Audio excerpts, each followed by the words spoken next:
and you can't use your arm anymore. Your arm is still attached to your body. It's still utilizing resources from your body, but it's not giving you any service. It's not doing anything. So if there's a piece of you, meaning if there's something that's connected with your identity that you have invested consciousness in, and you go into denial on that,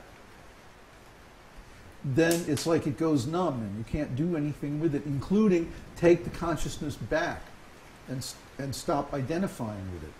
When I say stop identifying with something, I don't mean go into denial about it. See, this is the principle of psychology. Psychology strives to make the unconscious conscious. And although they don't usually talk directly in terms of identification and projection, things like that, they functionally, when they treat through psychoanalysis and psychotherapy, what they do is they try to increase the awareness of the parts of ourselves that we identify with, so that we can take that consciousness back, withdraw that identification.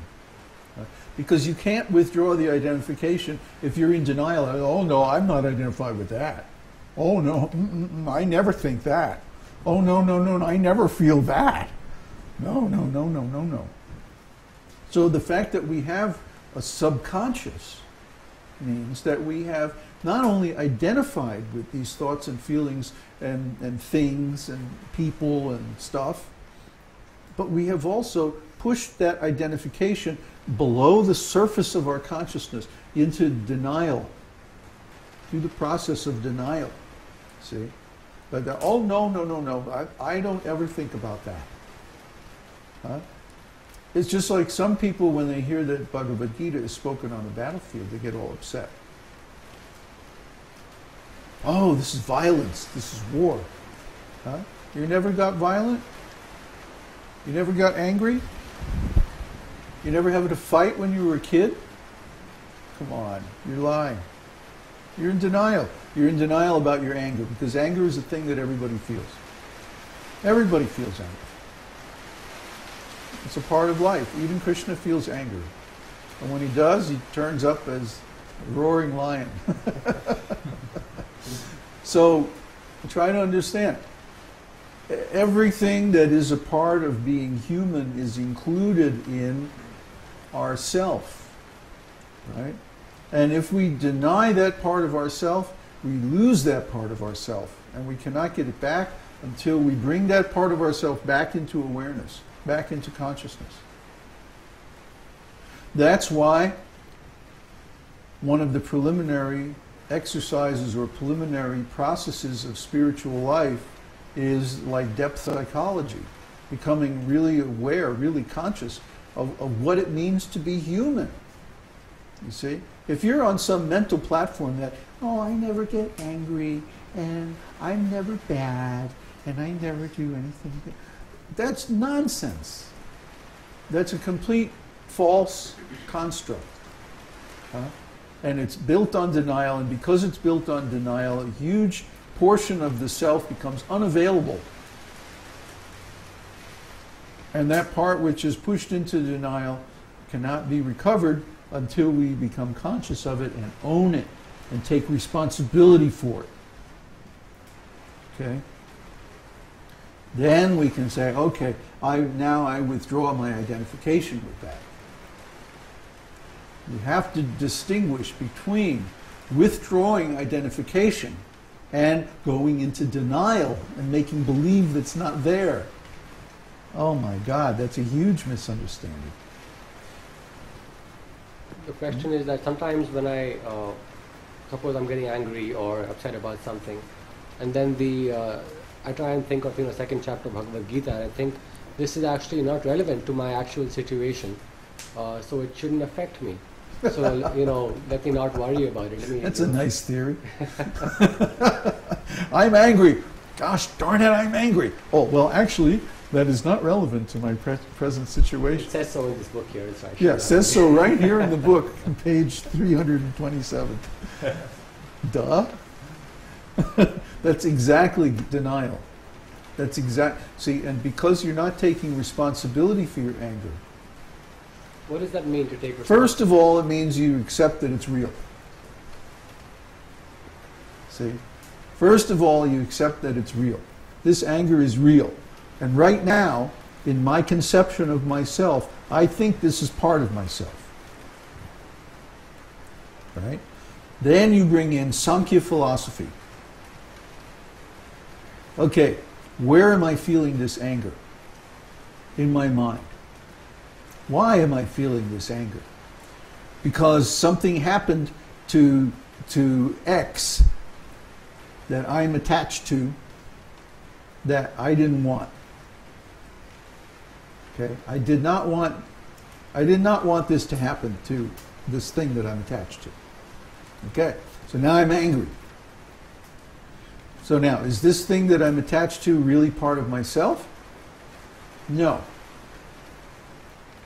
At that moment, you distance yourself from it. At that moment, it becomes possible to take back the identification, take back the projection. The projection means I think that this is part of myself. My glasses. See how cool looking they are? Boy, they were sure expensive.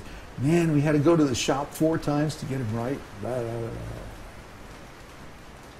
All right? So then if my glasses get broken, I get all upset. Gosh darn it, you broke my glasses. See? So then I have to sit down and I go, look, wait a minute. Are my glasses really part of myself? No. So why am I thinking that they are? Thinking is in error. I do not think my glasses are part of myself. This is not denial. Huh? I don't want my glasses to get broken. But they did. So why am I lamenting? Why am I angry? See? I can withdraw that identification. Not that I say, oh no, I'm not angry. See with my halo? That's denial. That's a whole different thing. We have to learn to distinguish between those different things, mechanisms, so that we can deal with our identifications and our projections effectively and recover the consciousness that's invested in them. That's the next stage after recognizing that this is a problem, or recognizing that it's going on.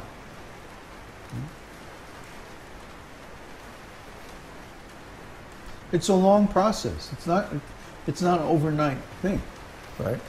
I mean, to reach the stage where you can contemplate consciousness itself means your consciousness has to be pretty clean, you know, comparatively free from projection and identification and other distortions, false ego, basically. You have to be pretty clear that I'm a spirit soul, I'm different from this body, I'm different from this mind. And then take that mirror of consciousness that's normally pointed out through the senses and turn it around and direct it at itself. And the moment you do that, I mean, oh, it's just wonderful. It's like, oh, yeah. Oh. You know, this is great. So if you see it happen, if you're able to do this, see, just like I wrote today on the forum, that if these moments of lucidity are happening, it means they're happening anywhere, right? Everybody can remember a day when they're walking down the street and it's a spring day and everything's just beautiful and like la-di-da, right? They're happy. Why is that? Because somehow or other, accidentally, you manage to contemplate your consciousness. And just the fact that you're aware, just your fact that you're alive seems wonderful. It's blissful. What is that? Or if you're in love, huh? You're in love and everything's beautiful, everything's groovy. Why? Because you're actually contemplating the nature of your own consciousness. See? But there's some false ego mixed in with that. Nevertheless, Even so, it still gives bliss. So imagine if you could purify the consciousness of the false ego and then contemplate. Oh, it's very nice. Yeah, it's bliss sandwich.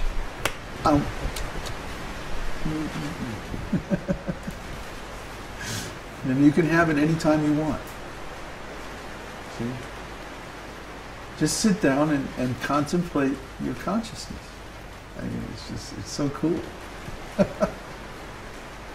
Anybody can do this anytime. It's absolutely free. Can you understand why the corporate establishment might not want you to know about this? Then you don't need their products, you don't need their media, you don't need education, you don't need anything. Just sit down and contemplate your consciousness. And you're happy.